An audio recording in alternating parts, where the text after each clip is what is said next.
Magandang araw! Xin ciao! Another vlog with my friends. Friday ngayon at magkikita-kita kami ng aking mga kaibigan at aking mga katrabaho. Medyo maluwag nga yung schedule namin sa araw na to kaya naman may pagkakataon kami na magsama-sama dahil ang ilan sa amin panggabi yung klase. Bibihira nga yung pagkakataon na nagsasama-sama kaming lahat dahil nga minsan hindi nagja-drive yung mga schedules namin. At isa rin sa mga rason kung bakit madalang kaming nagkikita-kita ay yung distance namin sa isa't isa.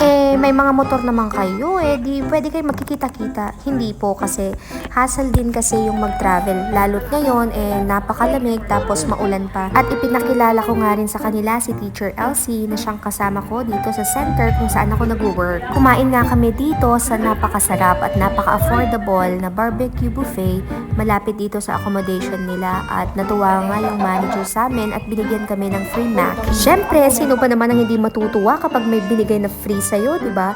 Pero sinabi ng isa namin kasama na binigay lang daw yun para mas lalo kaming mabusog at hindi kami order ng karne. Pero parang may point siya kasi baka nare-realize na ng manager na ay, parang mali na to. Order na sila ng order. Buffet nga to, diba? Ayun, konting usap-usap lang tapos umuwi na kami dahil medyo umuulan na rin. At yan lamang para sa araw na to. Maraming salamat po sa panonood at hanggang sa muli. Paalam!